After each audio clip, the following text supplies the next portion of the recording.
सनातन धर्म व भारतवर्ष के हर पहलू के बारे में हर माध्यम से जानकारी जुटाकर उसको संपूर्ण व सत्य रूप से आप लोगों तक पहुंचाना मेरा उद्देश्य है। यदि किसी भी विषय में मुझसे किसी भी प्रकार की कोई त्रुटि हो तो कृपया इस लेख के नीचे टिप्पणी कर मुझे अवगत करें।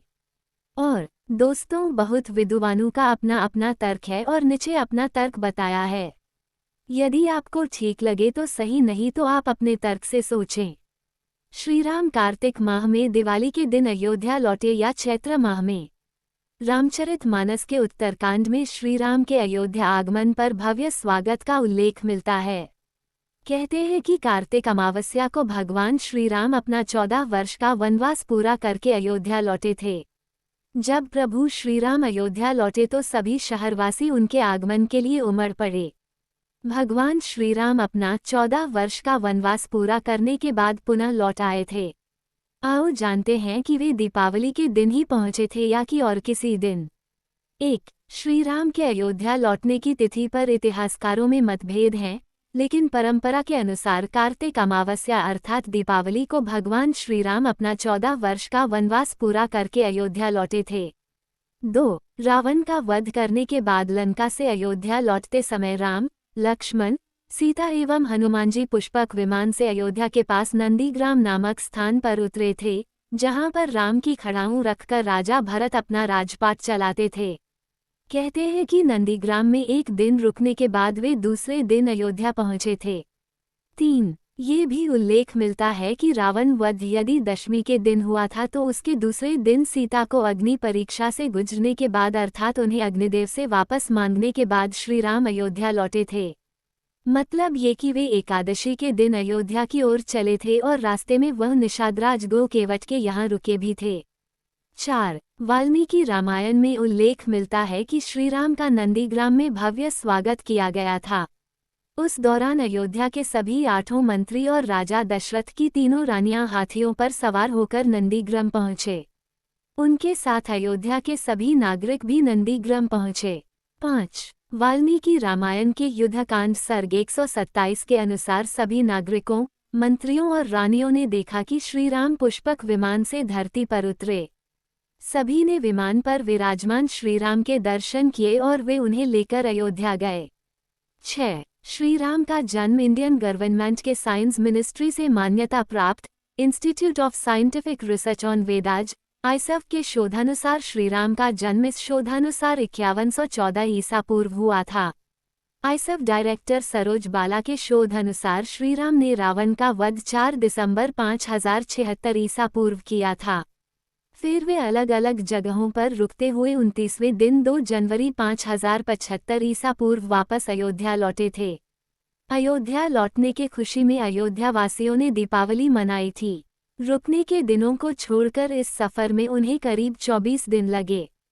इस दौरान वे 8 से 9 जगहों पर रुके। ये निष्कर्ष वाल्मीकि रामायण में लिखे उस दौर के ग्रहों, नक्षत्रों, तारामंडलों की स्थिति के आधार पर नासा के वेद स्पेशल प्लेटिनम गोल्ड सॉफ्टवेयर से निकाला गया। 7. श्रीराम जी की खड़ाऊ ले जाते समय भरत जी ने कहा था कि चतुर्दशी संपूर्ण वर्षेद्व निरघुतम न द्रक्ष्यामि यदि त्वां तु प्रवेक्ष्यामि हुताशन, अर्थात हे रघुकुल श्रेष्ठ, जिस दिन 14 वर्ष पूरे होंगे उस दिन यदि आपको अयोध्या में नहीं देखूंगा तो अग्नि में प्रवेश कर जाऊंगा।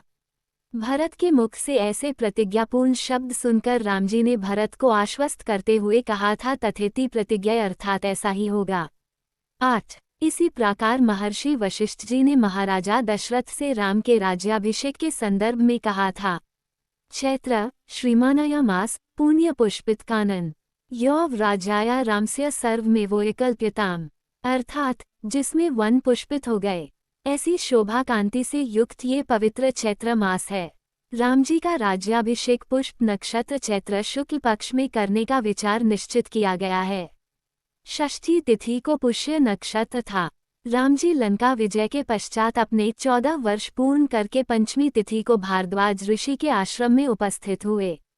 वहां एक दिन ठहरे और अगले दिन उन्होंने अयोध्या के लिए प्रस्थान किया। उससे पहले उन्होंने अपने भाई भरत से पंचमी के दिन हनुमान जी के द्वारा कहलवाया अविघ्न पुष्यो गेंशो राम दृष्टिमर्हसि, अर्थात हे भरत, कल पुष्य नक्षत्र में आप राम को यहाँ देखेंगे।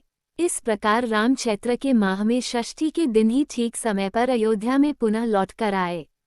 9. वाल्मीकि रामायण के अनुसार सीताजी का हरण बसंत ऋतु में हुआ था। अपहरण के पश्चात रावण ने उन्हें 12 मास का समय देते हुए कहा कि हे सीते, यदि इस अवधि के भीतर तुमने मुझे स्वीकार नहीं किया तो मेरे याचक तुम्हारे टुकड़े टुकड़े कर डालेंगे। 10. ये बात हनुमान जी ने जब श्रीराम से कही तो उन्होंने भली प्रकार चिंतन करके सुग्रीव को आदेश दिया कि उत्तरा फाल्गुनी हयग श्वस्तु हस्तेन योक्षते अभिप्रया सुग्रीव सर्वानिक समावृता, अर्थात आज उत्तरा फाल्गुनी नक्षत्र है, कल हस्त नक्षत्र से इसका योग होगा। हे सुग्रीव, इस समय पर सेना लेकर लंका पर चढ़ाई कर दो। इस प्रकार फाल्गुन मास में श्री लंका पर चढ़ाई का आदेश श्री राम ने दिया। ये जानकर रावण ने भी अपने मंत्री से सलाह लेकर कृष्ण पक्ष की चतुर्दशी को युद्धारंभ करके अमावस्या के दिन सेना से युक्त होकर विजय के लिए निकला और चैत्र मास की अमावस्या को रावण मारा गया। तब रावण की अंत्येष्टि क्रिया तथा विभीषण के राजतिलक के पश्चात रामचंद्र यथाशीघ्र अयोध्या के लिए निकल पड़े। तब ये सिद्ध होता है कि रामजी चैत्र के माह में ही अयोध्या लौटे थे। इसी खुशी में लोगों ने अपने अपने घरों में दीप जलाकर उनका स्वागत किया। आप सभी देशवासियों 22 जनवरी को राम जी का स्वागत कीजिए जिस तरह से जब राम जी वनवास से अयोध्या आए थे। धन्यवाद मेरे वीडियो को देखे के लिए। जय श्री राम, जय श्री राम, जय जय श्री राम, जय जय श्री राम।